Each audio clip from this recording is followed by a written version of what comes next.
안녕하세요. 용의자와의 수사반장 권미란입니다. 용의자들의 달콤한 알리바이와 아름다운 메이크업 분별해 보도록 하겠습니다. 오늘 토마토 투자자문 김경원 운용역과 한화투자증권 정원정 과장 함께하겠습니다. 안녕하세요. 네, 안녕하십니까. 오늘의 새 용의자 화면으로 함께 보시죠. 첫 번째 용의자 하림홀딩스, 두 번째 용의자 기아차, 세 번째 RF택입니다. 네, 오늘도 바로 수사를 진행해보죠. 첫 번째 용의자의 알리바이를 들어보겠습니다. 첫 번째 용의자 하림홀딩스, NS홈쇼핑 상장 심사 통과, 불확실성 걷어냈다. 하림홀딩스는 저희 용의자 Y에서 지난번에 한번 수사를 해본 적이 있었는데요. 자, 드디어 그 모멘텀 이제는 현실화되면서 주가에 큰 영향을 줄 수 있을까요? 네. 하림홀딩스 같은 경우는 이슈가 좀 많습니다. 네. 첫 번째로는 이제 NS홈쇼핑이 이제 상장 심사에 통과를 했고, 두 번째는 이 펜오션을 인수한다는 그 우려감으로 인해서 최근에 좀 빠졌었던 부분들이 있는데 하나하나 좀 체크를 좀 해드리도록 하겠습니다. 첫 번째는 이제 NS홈쇼핑의 지분 가치가 얼마나 되느냐를 판단하는 게 가장 좀 중요한 것 같고, 지금 NS홈쇼핑이 2013년 기준으로 매출이 한 3천억 원대, 그리고 순이익 기준으로는 한 546억 원 정도 했었던 기업입니다. 최근에 CJ홈쇼핑이나 GS홈쇼핑 같은 경우나 주가가 좀 빠지면서 밸류에이션 프리미엄이 조금 줄어들어서 최근에 한 10배에서 12배 밴드를 좀 만들고 형성되어 있는 것을 감안하면 NS홈쇼핑이 시장에 상장된다면 한 5천억 원 정도에서 6천억 원 정도의 평가는 가능하지 않나. 그렇게 되면 지금 하림홀딩스가 지분을 한 40% 정도 가지고 있기 때문에 한 2, 3천억 원 정도의 이제 지분 가치가 좀 발생한다. 좀 이렇게 보셔야 되는데, 제가 차트를 하나 들고 왔습니다. 하림홀딩스의 주봉 차트를 좀 가지고 왔는데, 네. 차트를 좀 보시면 2013년도부터 2014년도까지 2,000원대 주가가 한 5,000원대까지 거의 2배 이상이 올라왔습니다. 이 부분이 이제 NS홈쇼핑이 타 이제 홈쇼핑보다 좀 성장을 좀 했었기 네. 때문에 그에 대한 지분 가치를 전반적으로 2013년도부터 반영을 했다. 좀 이렇게 보셔야 되겠고, 거의 2배가 오른 주가에 최근에 이제 그 펜오션에 대한 인수 부담감으로 좀 떨어지긴 했지만 굉장히 좀 많이 오른 주가다. 좀 이렇게 보셔야 되겠습니다. 그래서 NS홈쇼핑에 대한 지분 가치는 이미 예전부터 반영이 되고 있었다. 좀 이렇게 말씀을 좀 드리고 싶고, 두 번째는 이제 펜오션 인수를 하게 된다면, 네. 이 곡물 유통 사업에 대한 진출 의지를 좀 김은국 회장님께서 말씀을 하셨기 때문에 그에 대한 부분은 충분히 중장기적인 메리트는 좀 있지 않나, 좀 이렇게 판단을 하고 있습니다. 그런 측면에서 첫 번째 NS홈쇼핑은 뭐 예전부터 나왔던 이슈였고, 이런 부분들은 상장 심사를 통과했다고 해서 큰 모멘텀은 안 될 것이다. 좀 이렇게 판단하고 있고, 두 번째는 좀 중장기적으로 펜오션 인수에 대한 부분은 좀 바라봐야 되지 않나. 그래서 우선은 위험 종목으로 넣어드렸습니다. 네, 펜오션 인수는 언제 결정되나요? 펜오션 인수는 우선은 아직까지 확실하게 결정된 사항은 없고, 지금 입찰만 돼 있는 상태입니다. 입찰만 돼 있는 상태고, JKL이라고 하는 이제 재무적 투자자와 함께 이제 돈을 좀 납입하기 위한 절차에 좀 들어가고 있다. 좀 이렇게 보셔야 될 것 같습니다. 예, 그런 부분들은 앞으로 주가 모멘텀 될 수 있다고 보시는 거고요. 네. 예.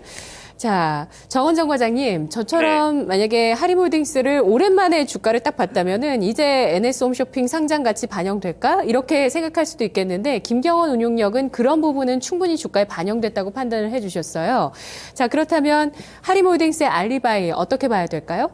일단 뭐 말씀하신 대로 오랜만에 보신 분들 중에서도 이 주식 시장에서 오래 있으신 분들은 오늘 차트만 보고 나서도 생각보다 별로라고 아마 생각을 하실 겁니다. 왜냐하면 아침에 시초가를 형성한 이후로 뭐 크게 계속 올라가거나 아니면 그 올라간 아침에 시작된 그 가격대를 유지하지 못하고 지금도 음봉이 나오고 있잖아요. 위아래로 지금 왔다 갔다 하면서 음봉이 나오고 있다는 점 보면 약간 주식 시장에서 조금 어떻게 보면 오래 계셨던 분들은 눈치만 보셔도 생각보다 그 NS 상장, 홈쇼핑 상장이 크게 기대를 못하는 것 같다라고 지금 판단하실 수 있을 것 같고요.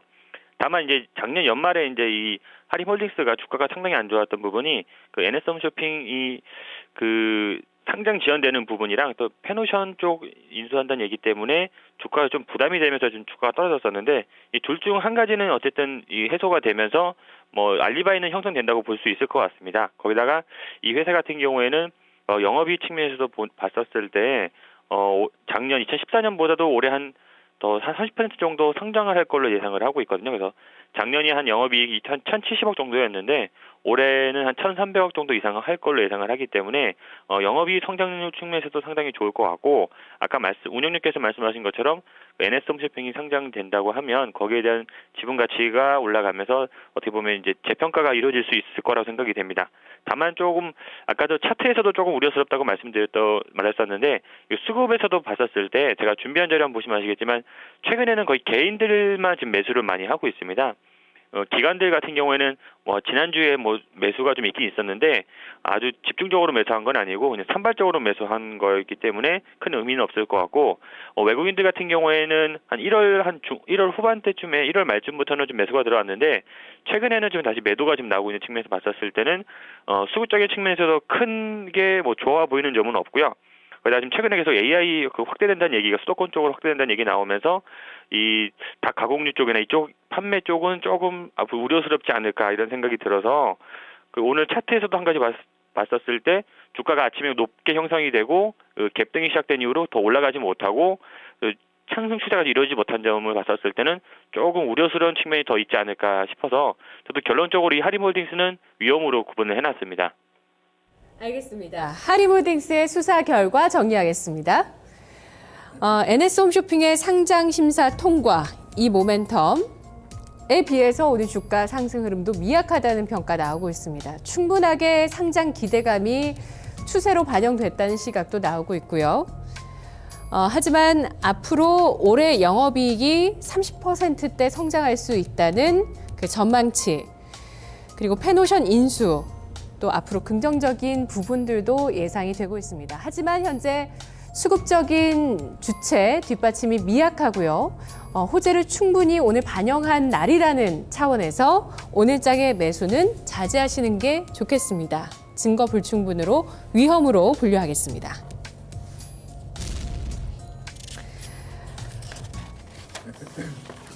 두 번째 용의자 기아차입니다. 기아차의 알리바이.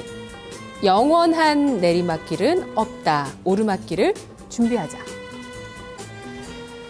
네, 우리 대형주들 중에서 이런 관점으로 접근하셨다가 이미 손실을 보신 분들도 상당히 많으시겠죠. 네. 어떤 종목이든지 간에. 네. 예, 많은 섹터에서 지금 좀 추가적인 어떤 바닥을 다지지 못하고 하락하는 측면들 많이 나오고 있는데 기아차 이렇게 판단을 해도 될까요? 네, 자동차, 기아차뿐만 아니라 네. 자동차주들이 굉장히 안 좋습니다. 요즘에 굉장히 안 좋고 해외 쪽의 판매량을 보면 계속 역성장을 하는 부분들이 좀 나오는 것 같습니다. 우리나라도 마찬가지로 지금 내수 쪽에 계속 이 수입차 점유율이 네. 좀 올라오고 있는 맞아요. 상황은 확실한 팩트인 것 같고 그래서 제가 이 기아차의 좀 문제점을 재무제표를 통해서 좀 가지고 왔습니다. 첫 번째 증거를 좀 가지고 왔는데 매출 총이익이 지속적으로 좀 역성장한다는 점인데 통상적으로 이제 매출액이 나오게 되면 이제 원가가 빠지게 됩니다. 원가가 빠지면 떨어지는 게 이제 매출 총이익이라고 할 수 있는데 요게 이제 영업이익을 결정하는 가장 중요한 이 계정입니다. 매출 총이익이 가장 중요한데 2014년에 영업일 매출이 급감하지 않았음에도 불구하고 지금 원가가 계속적으로 좀 올라가고 있는 부분이 매출 총이익을 계속 떨어뜨리는 요인이다. 좀 이렇게 보셔야 되는데 2014년도 1분기에 2조 4천억 원대 매출 총이익을 했었습니다. 근데 이제 그 14년 3분기에 2조 2천억 원대까지 내려왔고 그리고 14년 4분기에 가장 최근에 나온 실적을 보면 매출 총이익이 거의 2조 초반대까지 떨어지고 있습니다. 영업이익률은 그에 맞춰서 6.2% 하던 영업이익률 자체가 4.3%까지 떨어지는 그러면 회사가 매출이 유지가 되고 있는데도 불구하고 원가가 상승하거나 판관비가 올라가면서 이익 자체가 지금 성장을 못하고 있는 구조가 좀 나오고 네. 있는 게 가장 큰 문제점이 아닌가 아닌가 좀 이렇게 보고 싶고, 그래서 예, 점유율 자체도 떨어지고 있지만 원가 관리도 좀 안 되고 있다. 이게 뭐 환율에 대한 여러 가지 복합적인 요인이 발생을 하면서 네. 매출 원가가 좀 상승하는 부분들이 있지만, 어쨌든 이 원가 자체가 좀 올라오면서 이 매출총이 계속적으로 역성장하는, 이건 구조적으로 좀 힘든 부분들이 아닌가 좀 이렇게 보셔야 되겠고, 두 번째는 그나마 버틸 것은 이제 밸류에이션 매력이라고 볼 수 있습니다. 현대차가 지금 PER 기준 한 6배, 기아차 같은 경우도 뭐 5배에서 6배 정도 평가를 받고 있는데, 현대기아차가 예전에 역사적으로 밴드를 타고 흘렀던 부분들의 이제 PER 밴드 하단이 거의 한 5배에서 6배 정도 됩니다. 그래서 이 PER 역사적인 히스토리컬 퍼로 보면 대략 밴드 하단에 위치해 있기 때문에 여기에서 그나마 밸류에이션 매력이 좀 생길 수가 있지만, 어쨌든 지금 당장 뭐 밸류에이션 저점에 대한 인식이 시장에서 나오는 부분들은 아니기 때문에 그러한 부분들을 좀 감안한다면 우선 위험군으로 좀 넣어드려야 되지 않을까, 좀 이렇게 말씀을 좀 드리고 싶습니다. 예. 자, 정원정 과장님, 기아차 증거 알아볼까요? 네, 영원한 지금 내리막길에는 없다고 했는데 오늘도 지금 좀 빠지고 있잖아요.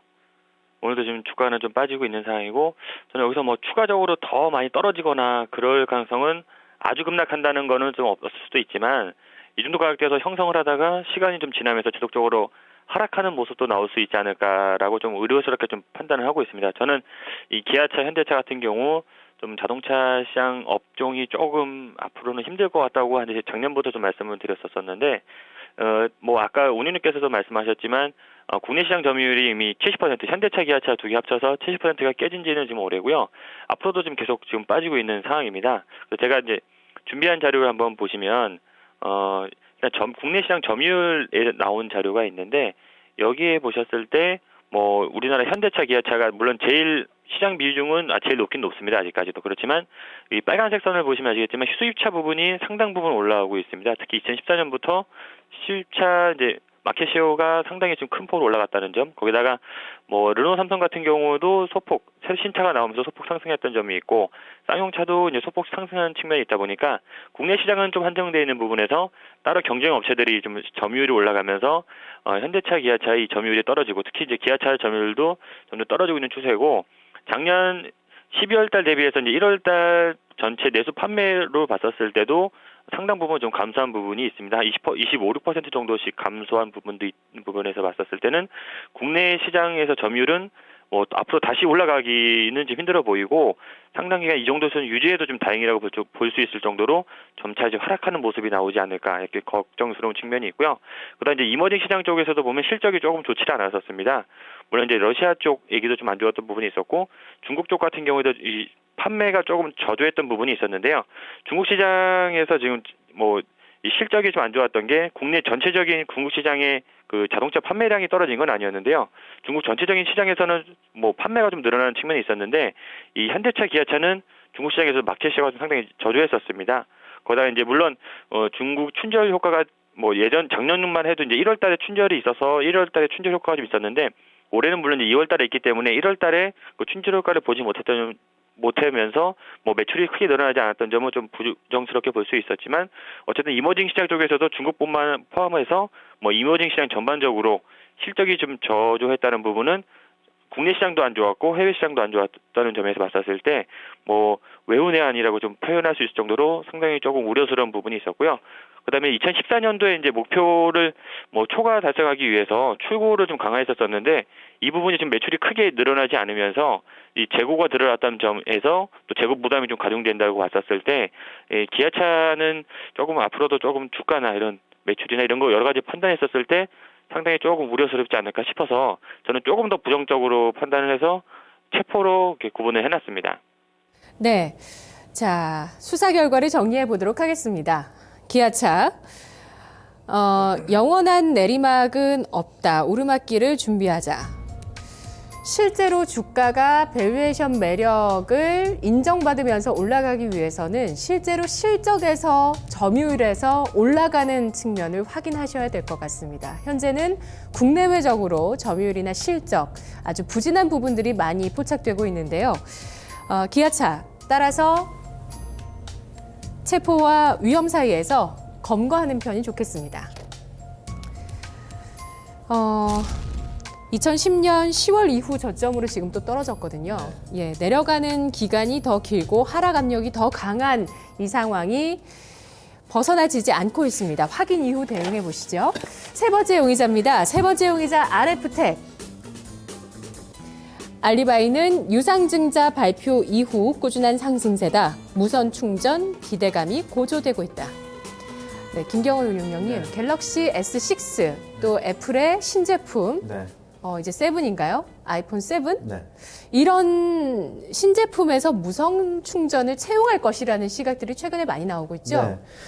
실질적으로 뭐 갤럭시 같은 경우는 채용이 앞으로 될 겁니다. 될 네. 거고 그러한 이 관점의 리포트들이 굉장히 좀 많이 그리고 산업 담당자들의 의견을 들어보면 확실히 무선 충전은 이제 번들로 그러니까 예전에는 무선 충전 번들 자체가 이제 따로 좀 팔았는데 이제는 같이 묶어서 파는 부분들이 좀 나올 수 있을 것 같은데 우선은 RF텍의 회사를 한번 좀 살펴보도록 하겠습니다.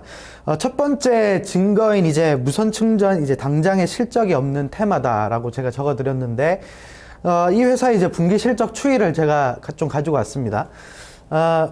통상적으로 이제 적자를 내는 회사는 무언가에 문제가 있는 겁니다. 무언가에 문제가 있고 회사에 돈이 없던가 아니면 지금 무선 충전에 대한 부품을 납품하고 있지 않더라도 이 회사가 삼성전자의 이제 유선 충전기는 1차 벤더기 때문에 그쪽에 대한 납품을 하고 있는데 거기서 전혀 영업이익을 내주지 못하고 있는 상황이고 아직 4분기 실적이 안 나왔긴 하지만 4분기 실적 같은 경우 제외하고 1분기와 3분기 누적까지 보면 아직 한 20억 원대 적자를 계속적으로 좀 기록하고 있는 점은 굉장히 좀 부담스러운 실적이다 이렇게 좀 보셔야 되겠고 최근에 뭐 유상증자를 지금 실시를 하면서 주가가 좀 오르는 감이 있지만 유상증자는 뭐 다양한 이 해석을 좀 가능할 수 있습니다. 돈이 필요해서 이 유상증자를 통해서 뭐 설비를 증설한다거나 아니면 운영 자금을 마련한다거나 그런 부분들이 좀 나올 수가 있는데 아직까지 적자 기업이 계속 유상증자를 한다는 것은 재무구조에 대한 압박을 충분히 발휘할 수 있는 부분이다. 그래서 굉장히 좀 부정적인 시각을 좀 말씀을 네. 드리도록 하겠고 4분기 전망은 지금 흑자 전환 전망되고 있는 건가요? 네. 근데 이제 아직 실적이 아직 안 나왔기 때문에 당장의 4분기 실적 흑자 전환할 것이라는 기대는 가지지 않는 것이 좋다. 좀 이렇게 말씀을 좀 드리도록 하겠고 2015년도에도 그 영업이익 기준으로 지금 증권사 컨센서스를 보면 거의 130억 원대 영업이익 흑자 전환을 지금 예상을 하고 있습니다. 근데 2014년에 누적 적자기 때문에 이게 진짜로 130억까지의 흑자 전환이 가능할 것인지는 실질적인 숫자를 우리가 확인하지 않고서는 절대 힘들다. 좀 이렇게 보셔야 될 것 같습니다. 그래서 두 번째 제가 말씀드리고 싶은 분기별 적자에 대한 부담 그리고 첫 번째 증거인 이제 당장의 실적이 없는 테마로 우리는 아직까지는 바라봐야 된다. 좀 이렇게 말씀을 좀 드리도록 하겠습니다. 네. 정 과장님, RF텍의 알리바이 어떻게 보시나요? 일단 뭐 유증 발표 상승했다는 점은 뭐 차트로 보면 아시겠고 또 무선 충전 기대감도 운이님께서 말씀하신 것처럼 물론 이제 기대가 되기 때문에 오늘도 뭐 최근에 주가가 좀 강했던 부분이 그런 요인 때문에 좀 강했다고 보실 수 있거든요. 그래서 이제 저도 이제 증거 알리바이로 나왔던 뭐 무선 충전 상용화에 따른 뭐 수혜는 당연히 RF텍이 받을 수 있는 기업이라 생각을 해서 그 부분에 대해서는 나쁘게 보지는 않습니다. 거기다가 이제 이 회사 같은 경우는 2014년도 영업이익이나 당기순이익이 물론 이제 2014년도 연초에 나왔던 것보다는 상당히 좀 안 좋아질 것 같은데 물론 이제 아까 말씀하신 것처럼 4분기는 좀 뭐 지금 예상은 뭐 흑자 전환해서 2014년 연간 전체를 봤었을 때도 뭐 흑자는 유지될 걸로 지금 예측을 하고 있거든요. 거기다가 뭐 영업이익이 좀 흑자 전환이 올해는 조금 더 성장을 해서 아까 말씀하셨던 것처럼 130억 이상이 된다고 하면 작년 대비해서 올해 아주 큰 폭으로 성장을 할 것 같고요. 거기다 2016년에도 영업이익, 당기순이익 모두 이제 큰 폭으로 성장이 좀 기대되기 때문에 뭐 주가나 이 부분에서는 크게 비싸지 않을 거라 생각을 합니다. 다만 그 말씀하셨던 것처럼 지금 이제 전망치이기 때문에 이게 좀 실제적으로 눈에 보이게 된다는 점은 조금 의문스럽긴 한데 뭐 여러 가지 시장 상황에서 봤었을 때는 뭐 아직 어렵게 목표까지 달성하는 게 목표가 아주 어렵게 보여지진 않기 때문에 뭐 충분히 지금 가이드 나온 것까지는 달성 가능하지 않을까 싶고요. 그다음 지금 현재가 대비해서 2015년도 영업이익 대비했었을 때 좀 PER로 봤었을 때는 8배 수준이기 때문에 다른 뭐 동종업계나 뭐 코스닥 대비 평균으로 봤었을 때도 뭐 아직 비싸다고 좀 볼 수 없는 가격대이기 때문에요. 아까도 말씀드렸죠. 올해 지금 영업이익이나 당기순이익이 눈에 보여진다고 하면 지금 가격 대비해서도 추가적으로 더 상승할 수 있는 여력이 있지 않을까 싶어서 저는 이 종목 같은 경우에는 오늘 세 종목 중에서 유일하게 석방으로 이렇게 구분을 해놨습니다. 김경원 운용령님, 네. 이 RF텍의 무선 충전 기술이 삼성의 갤럭시 S6에 들어가게 될까요?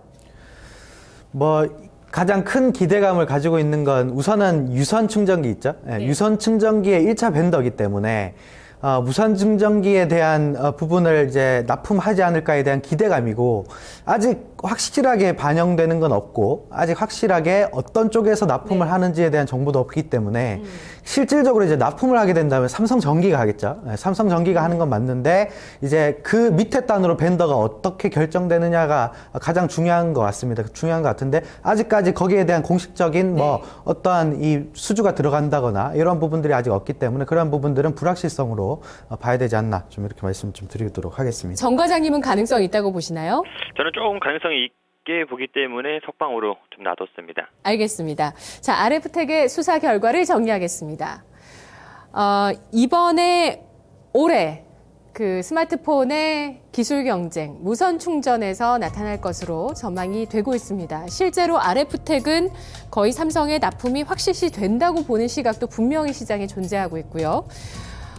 그렇다면 삼성전기가 오르는 이유도, 최근에 반등하는 이유도 이런 무선 충전에 대한 기대감이 상당히 작용하고 있는데요. 자, 과연 RF텍 이 적자를 벗어나서 폭발적인 성장이 가능할 것인가? 그렇다, 아니다. 시장에서 의견 나뉘고 있습니다. 자, 일단은 증거 불충분으로 놓도록 하죠. 확실히 납품에 대한 그 기록이 정확하게 나오지 않았다는 측면 감안하겠습니다. 자, 그러면 오늘 새 용의자 가운데 전략 있으신지 김경원 운용령님? 네, 저는 오늘 세 종목 다 위험군으로 넣어드렸고, 강력하게 매수할 종목은 좀 안 보인다, 좀 이렇게 말씀을 좀 드리도록 하겠습니다. 네, 오늘 세 종목, 세 용의자 모두 위험으로 분류해 주셨고요. 정원정 과장님 기아차 검거 의견을 받아들여서 저희가 검거했고, 나머지 두 용의자는 위험으로 분류했는데요. RF텍을 석방해 주셨잖아요. 네. 네, 전략 있으신가요? 네, RF텍 지금 현재가가 9,300원대 위에서 지금 형성되어 있는데요. 이 가격대에서 지금 매수하기는 조금 부담스러울 것 같아서 매수가는 한 9,000원 정도로 잡았고요. 손절가부터 먼저 말씀드리면 손절가는 8,600원으로 잡았습니다. 그리고 목표가는 저는 조금 이 종목 같은 경우에는 2015년도에 지금 이 실적이 아까 전에 보이면 좀 상승이 가능하다고 말씀드렸잖아요. 그래서 이제 이 실적 부분이나 이제 삼성 쪽에서 이제 창용화 된다는 걸 감안했었을 때는 조금 좀 높게 잡아서 12,000원으로 목표가를 잡았습니다. 네, 일단 기대감이 형성돼 있기 때문에 WMC 바로 전날에, 개막 전날에 삼성이 신제품을 공개한다고 하잖아요. 그때 진짜 무선 충전이라는 기능이 들어가 있다면 이런 관련주들 강세 예상하시나요? 네, 저한테 물어보신 거죠? 네네네. 그래서 저도 지금 그쪽 부분에서는 조금 강세를 보기 때문에 조금 주가도 차트도 보면 조금 더 상승할 수 있는 그런 모습으로 움직이고 있거든요. 그래서 아마 저는 좀 긍정적으로 좀 보고 있는 측면이 있고, 그 RF텍 같은 경우는 최근에 지금 외국인 쪽에서도 지금 매수가 좀 들어오고 있습니다. 그런 측면에서는 외국인들도 조금 긍정적으로 보기 때문에 선제적으로 좀 담고 있지 않을까 생각이 되어집니다. 알겠습니다. 자, 오늘 용의자 RF텍의 전략만 세워드렸습니다. 무선 충전 기술이 상용화되는지 여부 시장에서 아주 집중해서 주목하고 있습니다. 내일 이 시간 용의자를 데리고 다시 돌아오겠습니다.